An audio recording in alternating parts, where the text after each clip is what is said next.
어제 20대 국회 마지막 본회의가 개최됐습니다.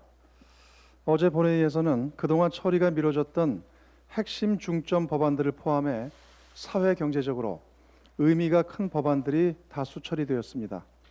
한국형 뉴딜의 원활한 추진을 뒷받침하기 위한 데이터 기반 행정 활성화법이 통과되었고, 전자서명법 처리로 그동안 산업혁신을 발목 잡아왔던 공인인증서가 마침내 역사 속으로 사라지게 되었습니다.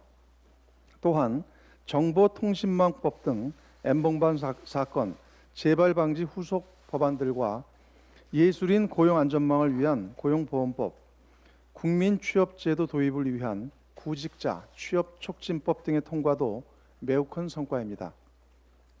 아울러 고 김관웅 잠수사법과 함께 형제복지원 사건 등의 해결을 위한 과거사 정리기본법이 처리된 점 또한 매우 다행스럽게 생각합니다. 어제 본회의 법안 처리로 제20대 국회는 모두 8,800여 건의 법안들을 법률로 반영하는 성과를 거두게 됐습니다. 법안 처리 비율은 상대적으로 저조했지만 전체 법률 반영 법안들의 경우 19대 국회보다 1,400여 건을 더 처리한 셈입니다. 비록 20대 국회가 역대 최악의 국회라는 오명을 쓰기도 했지만 마지막 본회의에서 여야가 대승적으로 힘을 모아 이뤄낸 값진 성과들이 아닐 수 없습니다. 여야 지도부와 의원님들 모두 수고가 많으셨다는 말씀을 드립니다. 이제 20대 국회의 시간은 끝났지만 코로나 국난 극복과 경제 위기 해결을 위해 정치권 모두 신발끈을 다시 조여야 할 시점입니다. 무엇보다 한시가 급한 3차 추경과 국난 극복을 위한 민생 경제 법안들의 조속한 처리를 위해서는 21대 국회의 신속한 개원이 필요합니다. 편협한 당리당략을 버리고 일하는 국회, 성과를 내는 국회를 위해 최선을 다해달라는 총선 민심을 여야 모두 교묘하게 받들어야 할 것입니다.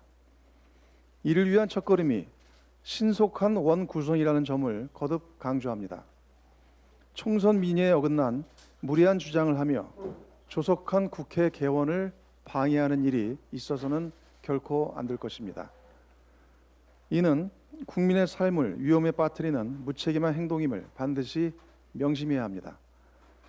더불어민주당은 지난 20대 국회의 성과와 한계를 직시하면서 21대 국회의 개원을 차질 없이 준비해 나가겠습니다. 특히 20대 국회에서 미처 처리하지 못한 질병관리본부의 청신격이나 공공의대법, 지방자치법, 공정 관련 구축 관련 법안, 경찰개혁법 등의 경우 21대 국회 개원과 동시에 최우선 법안들로 지정해 신속하게 마무리 지을 수 있도록 하겠습니다. 문재인 대통령께서 한국형 뉴딜의 또 다른 한 축으로 그린 뉴딜을 제시했습니다. 기존의 사고방식이나 한계에서 벗어나 사회 경제적 정책 패러다임의 대전환을 의미하는 뉴딜에 걸맞은 매우 적절한 방향이라 평가합니다. 이미 세계 각국은 친환경 에너지 인프라 구축 및 생활 여건의 개선 등을 중심으로 한 지속 가능한 발전 전략 수립에 속도를 내고 있습니다. 이러한 흐름 위에 한국적인 특징과 코로나 이후 변화된 사회 경제 여건 등을 종합적으로 반영한 그린 뉴딜은 우리가 가야 할 길입니다. 특히 산업단지의 친환경 스마트화나 저탄소형 에너지 체계 구축, 미래차 육성, 노후 생활 인프라 개선을 통한 에너지 효율화 등 환경 개선과 일자리 및 신성장 동력 창출이 선순환을 이룰 수 있는 구조를 만드는 것이 중요한 과제입니다. 당정은 기후위기 대응과 함께 지속 가능한 성장 기반이 마련될 수 있도록 그린 뉴딜 전략을 세심하고 꼼꼼하게 준비해 나가겠습니다. 필요한 관련 입법을 21대 국회 개원과 동시에 조속히 준비하고 그린 뉴딜 사업 추진 예산을 제3차 추경에도 반영하도록 하겠습니다. 한국형 뉴딜과 관련해 한 말씀 더 드리겠습니다. 코로나19로 인한 경제 사회적 위기는 우리 사회 모두에게 더욱 과감하고 선제적인 대응을 요구하고 있습니다.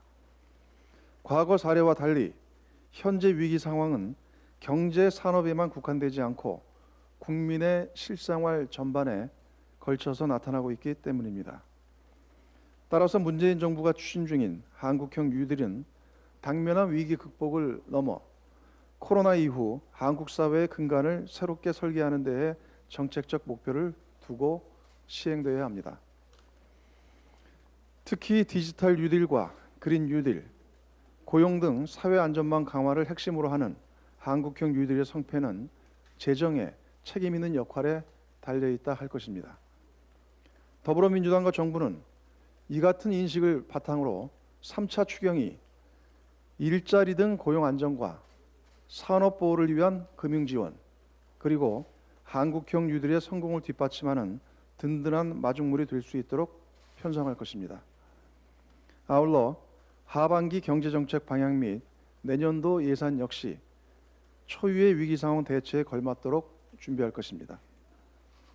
이와 관련해 오는 25일 국가재정전략회의가 개최될 예정인데 우리의 경제 규모와 위기 양상, 국가 채무 비율 등을 종합적으로 감안해 중기 국가 재정 운영 전략을 마련하도록 하겠습니다. 비상한 위기 국면엔 비상한 대처가 필요합니다.